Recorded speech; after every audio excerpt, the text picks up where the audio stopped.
현월TV 파수꾼 동지 여러분, 지난 주말과 주일 주 안에서 평안하셨습니까? 새롭게 시작된 한 주간도 성삼일체 하나님께서 여러분과 늘 함께 하시기를 원합니다. 이번 주에도 변함없이 하나님 말씀 중심의 삶을 살아가시기를 원하옵고, 현월이와 함께하는 올해 11번째인가요? 네, 11번째 구원의 여정을 출발하도록 하겠습니다. 12번째인가요? 예, 12번째군요. 예, 12번째 구원의 여정 출발하도록 하겠습니다. 2025년 12주차 하나님의 말씀은 누가복음 3장 17절의 말씀이 되겠습니다. 자, 함께 외워봅시다. 손에 키를 들고 자기의 타작마당을 정하게 하사 알곡은 모아 곳간에 들이고 쭉정이는 꺼지지 않는 불에 태우시리라. 누가복음 3장 17절 말씀. 아멘. 다시 한번 해보겠습니다. 손에 키를 들고 자기의 타작마당을 정하게 하사 알곡은 모아 곳간에 들이고 쭉정이는 꺼지지 않는 불에 태우시리라. 누가복음 3장 17절 말씀. 아멘. 예. 누가복음 3장 15절로 20절의 말씀을 먼저 낭독하고 이번 주 하나님의 말씀 해설 진행하죠. 누가복음 3장 15절로 20절의 말씀을 제가 낭독합니다. 백성들이 바라고 기다림으로 모든 사람들이 요한을 혹 그리스도신가 심중에 생각하니 요한이 모든 사람에게 대답하여 이르되 나는 물론 너희에게 세례를 베풀거니와 나보다 능력이 많으시니가 오시나니 나는 그의 신발끈을 풀기도 감당하지 못하겠노라. 그는 성령과 불로 너희에게 세례를 베푸실 것이요 손에 키를 들고 자기의 타작마당을 정하게 하사 알곡은 모아 곳간에 들이고 쭉정이는 꺼지지 않는 불에 태우시리라. 또 그 밖에 여러 가지로 권하여 백성에게 좋은 소식을 전하였으나 분봉왕 헤롯은 그의 동생의 아내 헤로디아 일과 또 자기가 행한 모든 악한 일로 말미암아 요한에게 책망을 받고 그 위에 한 가지 악을 더하여 요한을 옥에 가두니라. 아멘. 예, 미세먼지가 극에 달하는 그런 어떤 상황 속에서 갑자기 또 목이 안 좋아지네요. 저녁이 되니까 어쩔 수 없습니다. 기관지가 제가 좀 약하기 때문에 그것은 감안을 해야 되겠습니다. 찬송을 한 곡 부르고 노래하고 시작하겠습니다. 새 찬송가 314장 내 구주 예수를 더욱 사랑. 목이 안 좋지만 그래도 찬송을 하고 싶네요. 314장입니다. 내 구주 예수를 더욱 사랑 엎드려 비는 말 들으소서. 내 진정 소원이 내 구주 예수를 더욱 사랑 더욱 사랑. 이전엔 세상 나 기뻤어도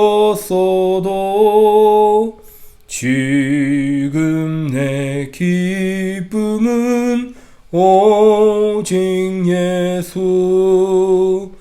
다만 내 비는 말 내 구주 예수를 더욱 사랑 더욱 사랑. 이 세상 떠날 때 찬양하고 숨질 때 하는 말 이것일세. 다만 내 비는 말 내 구주 예수를 더욱 사랑 더욱 사랑. 아멘. 목이 또 안 좋아집니다.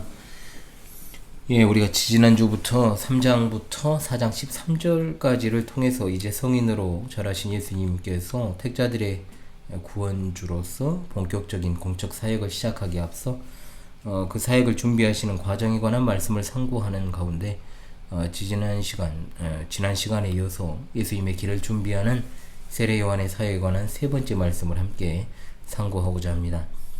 세례 요한의 사역은 예수 그리스도를 따르는 그리스도인들의 제자도에 관한 아주 중요한 가르침을 주고 있죠. 그래서 오늘 본문에 나오는 세례 요한의 사역과 그리고 원리 또한 그 행적을 통해서 다시 오실 우리 주님의 길을 준비하는 마지막 시대의 우리 교회의 방향과 또 우리 각자의 사명을 다시금 점검하는 그런 계기가 될 수 있길 바랍니다. 첫째로 그리스도의 제자된 이의 삶은 철저히 낮아져서 엎드려 복종하는 종의 삶이 되어야 됩니다. 15절 16절의 말씀이죠. 세례 요한의 메시지가 철저하게 종말론적 심판에 관한 것이었기 때문에 사람들은 그토록 기다리던 메시아가 도래한 게 아닌가 이런 생각을 품게 되었고 자신들 앞에서 메시지를 전하는 세례 요한이 바로 메시아가 아닌가 하는 생각을 품었습니다.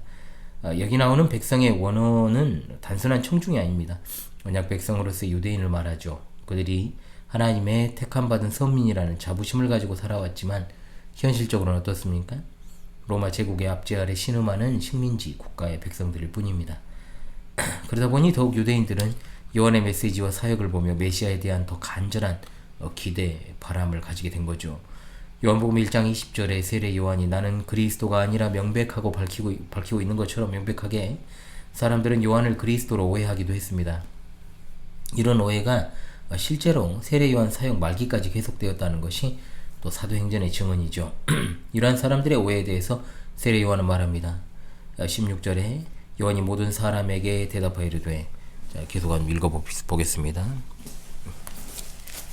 요한이 모든 사람에게 대답하여 이르되 나는 물로 너희에게 세례를 베풀거니와 나보다 능력이 많으시니가 오시나니 나는 그의 신발끈을 풀기도 감당하지 못하겠노라고 했습니다. 자, 나보다 능력이 많으신이라는 이 말씀에 주목을 해야 되겠죠. 그것은 죄송합니다. 목이 좀. 왜 예수님이 세례 요한보다 능력이 많으십니까? 예수님만이 유일한 구세주이시고 예수님만이 요한이 보낼 수 없는 보혜사 성령을 보내는 존재이시며 또한 예수님은 요한이 심판의 경고만 하는 존재임에 비해서 세상 마지막 심판을 집행하는 주체가 되시기 때문입니다. 이런 이유들로 요한은 정확하게 자신의 정체성은 예수님을 드러내는 것이다 라는 사실을 밝힙니다. 그러면서 그가 말하기를 나는 그의 신발끈을 풀기도 감당하지 못하겠노라. 당신은 지금처럼 신발이 잘 만들어져서 나오는 게 아니기 때문에 당시엔 다 이제 신을 발에 묶기 위한 가죽끈을 사용했죠.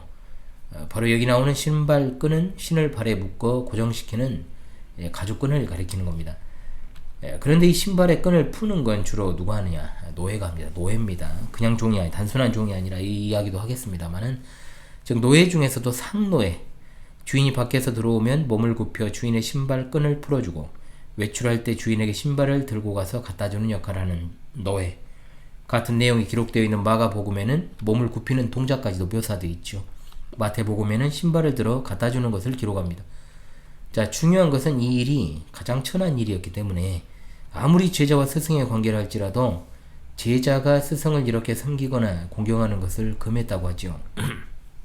즉 세례 요한은 이러한 지극히 천한 노예의 일을 들어서 자신은 성자 하나님이시고 메시아로 오시는 예수님과 절대 비교 불가한 존재다, 이걸 나타낸 겁니다. 지극히 크고 거룩하신 예수 그리스도에 비해 자기가 얼마나 비천하고 보잘것없는 존재인지 잘 알고 있었다는 거죠. 그렇습니다.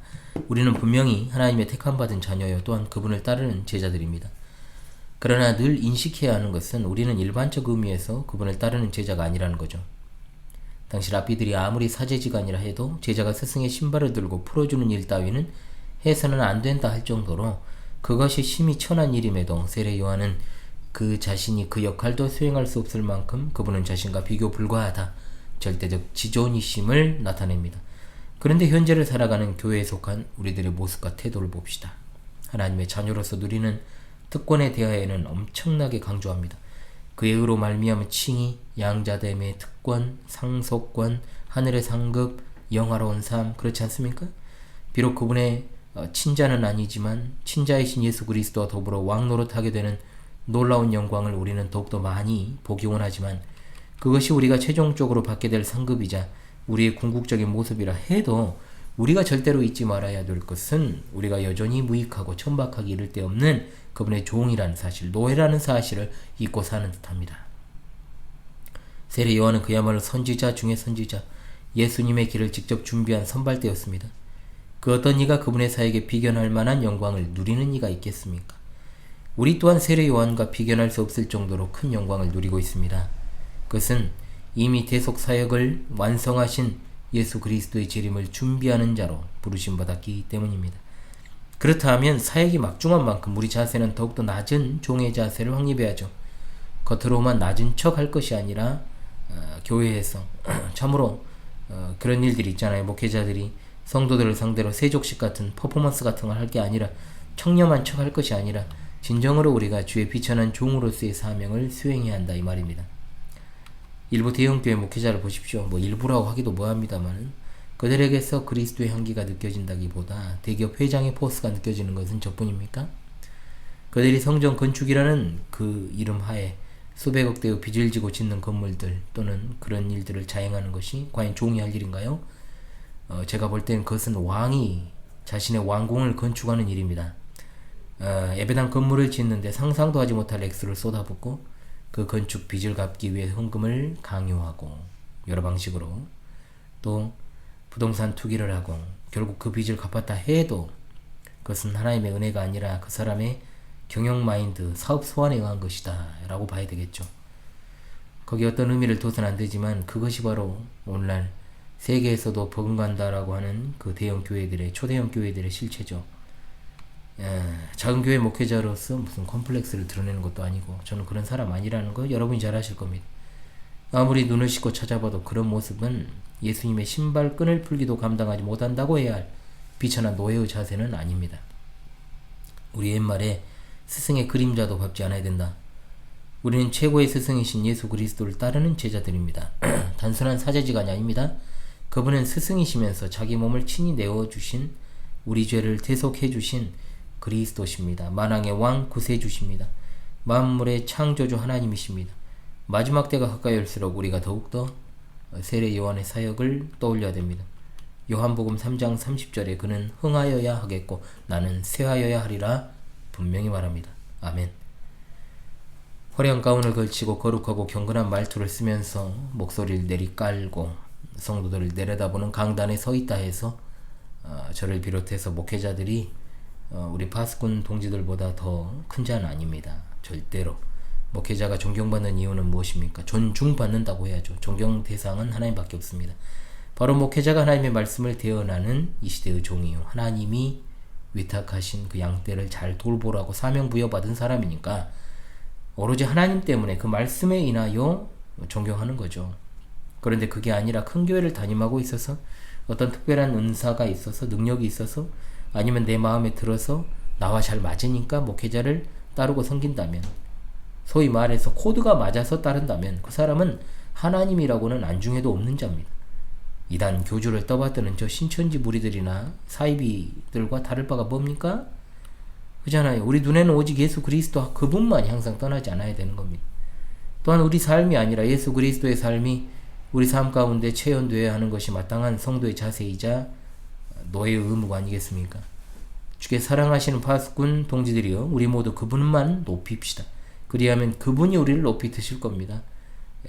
그분을 품읍시다. 그리하면 그분이 우리를 영화롭게 하실 것입니다.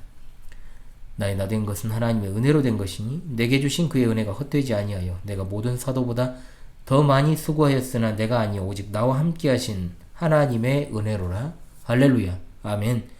바울 사도의 고백이 이 시대, 이 험악한 시대를 살아가는 진정한 주의 종의 삶을 살아가는 우리의 고백이 될 수 있기를 소망합니다. 아멘. 둘째로 마지막 시대 참교회에 속한 제자들은 알곡과 쭉정이를 분리하는 주님의 사역을 성실하게 수행해야 됩니다. 마지막 심판의 시기, 즉 추수 때가 가까이 오면 우리 주님은 분주하게 역사의 타작마당에서 그 일을 수행하십니다. 현재 WECC, WEA를 위시한 종교다원주의, 종교혼합주의 연합체, 이것은 대배도의 신호탄이요. 합동 측은 이제 완전히 그 상황 가운데 놓여있는 그야말로 정말 절체절명의 위기의 순간 2025년을 맞이했습니다. 장차 더욱더 큰 배도의 물결이 전 세계를 휩쓸게 될 것입니다. 이미 배도는 시작되었고 대배도죠. 그리고 진행 중에 있습니다. 그러나 참된 교회에 속한 성도들은 두려워해서는 안됩니다. 이것은 곧 우리 주님께서 알곡과 쭉정이를 구분하시는 사역에 해당하는 것이니까요. 마지막 때가 가까울수록 쭉정이들은 그 실체를 드러냅니다. 가라지는 가라지대로 더욱더 기승 부리고 알곡들을 위협합니다. 그러나 그 모든 것들이 결국 추수 때 타작마당에서 곳간에 드릴 알곡과 쭉정이를 구분하는 주님의 사역임을 잊어서는 안됩니다. 하나님께서는 여러가지 주권적 섭리로 그 일을 수행하십니다. 배도의 시작은 바로 우리 주님의 재림의 신호탄이요 적그리스도 즉 세계 단일 정부의 수반의 출현은 우리 주님의 재림이 임박했음을 알리는 징조죠. 그렇다면 이 마지막 때를 살아가는 우리 교회와 같은 참된 교회의 사명이 뭐겠습니까? 이 부분의 마태복음 기사는 원문까지도 똑같습니다. 마태복음 3장 12절입니다. 손에 키를 들고 정확히 원문을 번역하면 그의 손 안에 있는 그의 키라는 말입니다. 즉 예수 그리스도의 손에 의하여 직접적으로 행해진다는 사실을 강조하죠. 예수 그리스도께서 재림하신 후에 있게 될 최후의 심판에서 예수님은 모든 인류를 하나님의 공의로 심판하실 것입니다. 키는 아시다시피 곡식 나다를 까불러 곡식을 깨끗하게 하는 농기구죠. 쳤을 때 키 위로 불어오는 바람에 의하여 가벼운 쭉정이는 날려 마당에 떨어지고 무거운 알곡은 남게 되어 쭉정이와 알곡이 나누어지게 되는 겁니다. 알곡은 어떠한 환난에도 굴복하지 않는 그리스도께서 정하신 천국 시민으로서의 자격을 갖춘 그 성도들을 의미하고, 반면 바람에 날려가는 쭉정이는 시험을 이기지 못하고 그리스도께서 요구하시는 합당한 열매를 맺지 못한 무익한 가짜를 가리키는 것입니다. 그리고 자기의 타작마당을 정하게 하신다고 했는데 타작마당은 추수 때 곡식을 탈곡하는 장소입니다. 정하게 하신다는 뜻은 어떤 것을 깨끗이 하되 철저하게 깨끗하게 하는 것을 뜻하죠. 그리스도께서 재림하시고 그리스도께서 주체가 되어 행하실 최후의 심판을 가리키는 것입니다. 최종 때 어떻게 하십니까? 알곡은 모아 곳간에 들이고 쭉정이는 꺼지지 않는 불에 태우십니다. 마태복음 제가 이제 교회에서 절별 강의를 아주 예전에 했습니다만은 알곡 앞에는 그애라는 말이 붙어 있습니다. 쭉정이 앞에는 없습니다. 알곡은 예수 그리스도의 소유라는 뜻입니다. 반면에 쭉정이는 그의 소유가 아니라는 사실을 명백하게 보여주죠. 예수님께서 재림하실 때 그의 택한 백성들을 사방에서 모으시는 종말의 광경을 우리에게 생생하게 보여주고 있습니다. 그러나 불택자들, 쭉정이들은 끌 수 없는 불, 영원히 타오르는 지옥불로 상징되는 꺼지지 않는 불에서 심판을 당하여 영원히 고통받게 될 것을 말씀합니다. 늘 강조하고 싶은 것은 이거죠. 자, 참다운 교회란 무엇인가? 참된 교회는 무엇인가? 이것을 끊임없이 추구하는 것이 진정한 그리고 참된 개혁교회의 바람직한 모습입니다. 교회라는 명칭을 사용하고 있다 해서 다 거기에 구원이 있습니까? 참된 교회가 아님에도 교회라는 명칭을 쓰고 있는 곳은 너무나도 많습니다. 발에 밟힙니다. 우리 교회가 가진 신앙의 정체성은 역사적 정통 기독교의 신앙에 뿌리를 둔 개혁 장로교회입니다. 분명하고 확실하고 유일무이한 신앙 노선에 서 있는 교회입니다. 진정으로 반석에 세워진 참 교회라는 건 이러한 역사적 기독교의 신앙에 뿌리를 둔 교회를 말하는 것이지 어떤 외형적 조건이나 세력으로 말할 수 있는 게 아닙니다. 교회관이 바르지 않고 역사적인 기독교의 신앙 고백에서 벗어나 있다면 그것이야말로 모래 위에 지어진 집과 같죠. 분명히 해두어야 되는 것은 이단 집단은 가라지이기 때문에 구원이 없는 것은 구태여 말할 필요가 없고, 일반적으로 사람들이 교회라고 착각하는 것들이 더 문제입니다. 사탄을 공개적으로 숭배하는 일루미나티 프리메이슨 조직인 로마 가톨릭이라 불리는, 여기에서 파생되는 영국 성공회, 성공회에서 나온 감리교, 감리교에서 나온 순복음, 오순절파 등의 교파에는 기본적으로 구원이 없다라고 봐야 됩니다. 또한 배도 집단 WCC를 지지하고 WEA에 어떻게든 줄을 대고 그들과 함께 연합하려고 하는 자들, 전 세계 WCC와 관련된 110개국의 349교단, 그리고 거기에 속한 5억 6천만 이상의 신자들이 소속한 곳, 그리고 한국 기독교 교회 협의회, 이른바 NCCK에 속한 대한해수기장로회 통합, 기독교 대한 감리회, 대한 성공회, 한국 기독교 장로회, 구세군, 기독교 대한 복음교회, 기독교 대한 하나님의 성회, 한국 지원교회, 기독교 한국 루터회 등은 배도의 무리들과 연합한 무늬만 교회이기 때문에 역시 구원이 없다 보는 것이 맞습니다. 역사적 배경이 왜 중요한가? 예수 그리스도만 믿으면 되는 거 아니냐. 항상 따져 물어오는 이들이 있네. 이제는 입이 아프니까 그만 말하고 싶습니다. 이 교파들은 공개적으로 지난 역사상 이단으로 정제되었던 사상들을 수용하여 신자들을 가르쳐왔고 가르치고 있으며 진행형이에요. 배도 집단과 연합하여 그들에게 성도들의 피같은 연보를 갖다 바치고 있으므로 구원이 없는 것입니다. WEA도 마찬가지입니다. 분명하죠. 어떤 자들은 WEA에 합동에 가입한 게 아니고 그들과의 교리를 단절하지 못하고 지금 끌고 있다가 올해 이제 총회를 개최한다고 합동교단의 큰 이제 사랑이 많은 교회에서 그렇게 선언을 해버렸잖아요. 이제 거기까지 우리가 이제 가야 되는 것입니다. 그러므로 이제 정말로 더욱더 주님께서 이 타작마당에서 성별하시는 작업들이 더 보다 가열차게 가속화되고 있다는 사실을 알게 되는 겁니다.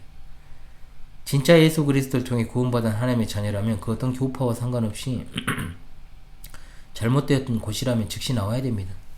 그런데 제가 이 말도 뭐 10여 년 전부터 20년 전부터 했으니까 그냥 미련을 두고 못 나와요. 그러니까 미련이 남아 자꾸 딴소리 합니다. 너희들이 이상한 거 다니냐. 이상한 곳에 있으니까 이상해진 건 자신이라는 것. 최근에 정치적 이슈와 더불어 가지고 완전히 교회가 또 연합이 되어버렸죠. 저는 종교 혼합주의라고 봅니다. 자, 이 부분에 대해서는 제가 너무나도 많이 말했기 때문에 여러분들이 적어도 현월TV의 찐구독자 파수꾼 동지들이라면 어떤 식으로 세상을 바라봐야 될지는 여러분들에게 제가 충분하게 작년부터 지금까지 말해왔다고 여겨집니다. 자, 여러분, 이상해진 것은 그 사람들이죠. 솔직히 곳에 속한 많은 사람은 예수님의 말씀보다 어떤 성경보다 개인의 취향, 성격에 의해 자신들이 머물고 있는 교단과 기관 이것들을 결정한 것이 많습니다. 저는 절대로 그것에 하나님의 택자가 없다 이렇게 말하는 게 아닙니다. 이렇게 꼭 반문하는 분들이 있는데요. 택자는 반드시 성별에 거기서 나옵니다. 왜? 하나님께서 은혜를 주시는 자이기 때문에 하나님이 빼내시는 거죠. 우리의 구원은 그럼 내 의지로 했습니까? 그렇잖아요. 내가 어떤 교단을 내가 선택해가지고 내가 의지적으로 그렇게 그 길을 선택해가지고 여러분들이 구원을 받은 게 아니잖아요. 그게 왜 자꾸 그런 교단에 있는 사람들이 뭐 택자는 이런 소리를 하면 안 된다는 거예요. 어디에 속해있든 상관없이 아니 그렇잖아요 여러분. 겉으로 무늬만 참된 교회로 표방하고 있어도 그 안에 불택자가 있습니다. 세상 끝날까지 이것은 분명히 섞여있다라고 말씀하기 때문에 그렇다면 하나님의 은혜로만 받는 구원을 받는 우리가 왜 여기에 대해서 자꾸 의문을 품는 거죠? 이상하다는 거죠. 그게 제대로 못 배워서 그래요. 그러니까 제대로 배우려면 겸손하게 계속 듣고 익히고 하나님의 말씀을 상고하고 기도하고 성령의 도우심을 입어야 되겠죠. 여러분 이런 사람들에게 성경 말씀이 무슨 의미가 있고 솔직히 말하면 교리가 뭐가 중요하겠어요. 교회에서 교회사 공부한다는 것이 뭔 의미가 있겠습니까? 그냥 자기 마음에 맞는 곳에 나가서 종교활동하면 그만이지. 종교적 욕망 채우면 그만이죠. 셀프 구원론자라고 제가 말했잖아요. 그런 곳에 소속돼 열심을 내면 뭐합니까? 그 마음에 하나님의 말씀이 없는데? 그런 것을 어떤 자신들은 신앙이라고 부를지 모르지만 그것은 신앙이 아니라 신념이고 신념이나 될까 모르겠어요. 솔직히 말하면. 신념도 상당히 높은 개념이거든요.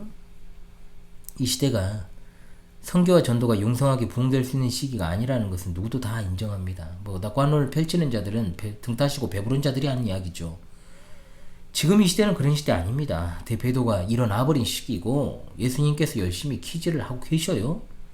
성삼일체 하나님께서 계속해서 역사의 타작마당에서 알고가 쭉정이를 걸러내고 계시는 일에 미약하나마 우리 광주 신실한 교회와 같은 참으로 점과도 같은 교회를 할지라도 조그만 역할을 수행하게끔 하시고자 이 부족한 종과 또한 양들을 하나님께서 울타리에 모으시고 또한 성별하시고 또한 그 일을 수행하게 지금까지 하신 것입니다. 어찌 되었든 간에 그렇잖아요.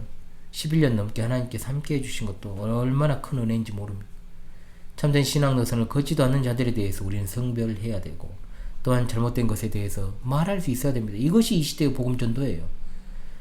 미약하나마 제가 제네박당을 통해서 역사를 가르치고 교리를 가르치고 또한 동학의 신앙 수련회를 통해서 여러가지 어떤 분별의 문제들을 다루는 것도 이유입니다.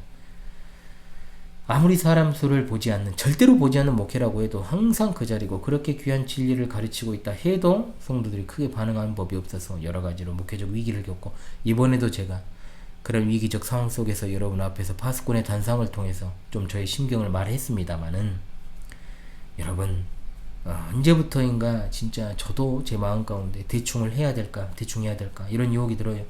그러나 그때마다 그래서 되겠느냐고 스스로 제 자신을 갖다가 채찍질하면서 다시 일어섭니다. 분명히 이러한 목회자의 뜻을 전신전력으로 지지하고 따라주고 참된 교회를 죽기까지 정말로 신실하게 세워갈 이들을 하나님께서 저는 예비하고 계신 줄을 믿습니다. 혹 그러 아니하실지라도 분명히 어떤 하나님의 방편은 있을 것으로 저는 믿습니다. 또한 다음 세대 자녀들 반드시 세워주실 것임도 믿습니다. 아무쪼록 이 영상을 시청하시는 우리 파수꾼 동지들이여, 이 시대 참된 교회의 사명이 무엇인지 아셨다면 절대로 여러분이 있는 곳에서, 그리고 우리 본교회도 마찬가지입니다. 소극적 태도 버려야 됩니다. 이 귀한 알곡과 쭉정이를 걸러내는 이 성삼일체 하나님의 사역에 동참하는 자가 되어야 되는 겁니다. 그런 어떤 성도들이 다 되실 수 있기를 제가 제발 간곡히 권면하며 부탁을 드립니다. 여러분 이제 초보적인 신앙에서 탈피해야죠. 그렇잖아요? 이제는 우리가 그 타작마당에서 그 일을 거들어야죠. 당연한 겁니다. 그래서 이 시대 복음전도가 어떤 것인지를 분별하는 것도 굉장히 중요한 일이라고 저는 보고 있습니다. 셋째로, 그리스도의 제자된 이는 불의를 보고 침묵하는 자가 되어서도 안 되죠. 자, 18절을 통해 알 수 있는 것은 세례 요한이 백성들을 권할 때 때로는 스승이 제자를 훈계하듯, 부모가 자녀를 타이르듯, 그리고 상담자가 내담자를 권면하듯 회개를 필요로 하는 백성들을 권면하고 훈계한 것입니다. 좋은 소식을 전하다는 의미는 복음을 선포하고 있었다는 뜻입니다. 요한의 선포가 한때로 끝나지 않고 그의 사역기간 내내 이어졌다. 요한은 잠시도 그의 사명을 쉬지 않고 열심으로 계속 감당했습니다. 그런데 19절에 분봉왕 헤롯이 나오죠. 이 헤롯은 헤롯 안티파스입니다. 헤롯 왕가가 아주 개족보잖아요. 자, 헤로디아가 누구냐? 본문에는 그의 동생 아내라고 되어 있습니다. 기본적으로 죄수입니다. 그런데 헤로디아가 누구 딸이냐? 헤롯 안디바의 이복 형제 아리스토블루스의 딸입니다. 그러니까 조카입니다. 조카이자 죄수인 헤로디아를 차지하려고 자기 첫 번째 아내와 이혼한 놈이 바로 헤롯 안티파스입니다. 더러운 놈이죠. 얼마나 부도덕한 근친상간을 한 것입니까? 하나님 앞에 참으로 망령되고 추잡 던지러운 일을 하지 않을 수 없습니다. 헤롯은 로마가 임명한 유대 지역을 관할하는 왕입니다. 백성들의 생사 여탈권을 쥐고 있는 사람이란 뜻이죠. 그러니까 당연히 헤롯이 이런 더러운 짓거리를 해도 그 누구도 거기에 대해서 지적 못합니다. 왜? 목이 달아나니까. 그러나 세례 요한은 부정한 짓을 저지르고 또 다른 악한 일들을 행했던 헤롯을 책망합니다. 책망을 받다는 말은 드러내다, 정죄하다, 꾸짖다는 거죠. 계속해서 그의 범죄가 폭로되고 비난과 책망을 당하고 있었다. 바로 이런 뜻입니다. 이 모습도 역시 구약의 선지자를 분명하게 떠올리게 하는 모습입니다. 하나님의 율법을 어기는 자라면 그것이 왕이랄지라도 준엄하게 꾸짖는 일을 서슴지 않았던 게 바로 요한입니다. 이러한 담대한 그의 행위가 하나님 앞에서 의로운 삶이 뒷받침되지 않고는 결코 불가능한 것입니다. 요한의 삶은 이처럼 하나님 앞에서 의로웠을 뿐 아니라 불의를 목도하면 그것을 바로 잡으려고 하는 자신의 목숨도 아까워하지 않고 그 누구 앞에서도 직언을 아끼지 않는 대쪽같은 삶이었죠. 이러한 삶은 오늘날 하나님의 말씀을 대변하는 모든 말씀의 종을 비롯한 참된 교회에 속해 있는 우리 성도들 같은 이들에게 너무나 귀한 교훈을 주는 것이다 라고 할 수 있습니다. 그리고 헤롯은 그 위에 악을 더하여 요한을 옥에 가두었다 했습니다. 율법을 어겼을 뿐 아니라 그런 잘못을 지적하는 세례 요한을 툭하여 자기 범죄에 대한 비판조차 금한 것입니다. 모든 악행의 절정이 바로 이거죠. 옥에 갇힌 세례 요한은 결국 참수당하여 순교했잖아요. 사실 그가 행한 의로운 일에 대하여 세상에서 정당한 대가를 받지 못했다. 당연히 세간은 평가할 것입니다. 그러나 그가 전한 메시지, 그리고 그의 사역은 하나님과 단절될 것 같은 영적 암흑기를 살던 이스라엘 백성들에게 다시금 소망을 품게 하고 무엇보다 메시아 되시는 예수 그리스도의 오심을 준비하는 선발대의 역할을 한 것이 되었습니다. 짧고도 화려하지 않은 그의 삶이었지만 이처럼 요한은 여자가 낳은 자 중 요한보다 더 큰 이가 없다는 최고의 칭찬을 들었던 참된 주님의 제자, 선지자였던 것입니다. 주께서 사랑하시는 참된 교회, 우리 파수꾼 동지들이여, 패악으로 대배도의 시대에 들어와 버렸습니다. 하나님께서 멸망의 타작마당을 정하시고 알곡과 쭉정이를 분리하시기 위해 키를 흔들고 계시는 시대입니다. 예수님의 재림의 징조가 여러 가지가 있잖아요. 그 가운데 가장 확실한 징조는 뭐냐? 배도입니다. 가장 확실한 겁니다. 교회 역사 2000년 동안 교회 역사라 했으면 제가 말하는 교회 역사는 성육신 이유를 말하는 것이고, 오늘과 같은 대배도는 단 한 번도 없었다는 것. 전 세계는 지금 짐승의 출현을 앞두고 있는 시점입니다. 신세계 질서 그리고 세계 단일 정부로 진입하는 시기를 살아갑니다. 유엔은 평화를 위한 조직이 아니라는 것을 여러분 잘 아시죠? 공산주의자들과 일루미나티가 자신들의 목적을 달성하기 위해 세운 국제적 조직. 차별금지법을, 이 포괄적 차별금지법을 제정하려는, 어떻게든 이걸 관철시키는 자들의 목적이 무엇이겠습니까? 동성애에만 이것을 집중하면 안 됩니다. 평등이란 말을 앞세워 전 세계를 압박하기 위한 것이고, 동시에 결국은 정통 기독교를 탄압하기 위한 방안으로 마련된 것입니다. 평등하다는 것은 동시에 비평화 권리도 있어야 됩니다. 그러나 그들은 그러한 권리조차도 평등이라는 말로 눌러버리기 위해 치밀한 음모를 꾸미고, 지금도 관련 시행령을 계속하여 수정하면서 이 법안이 최종적으로 통과되기를 기다리고 있습니다.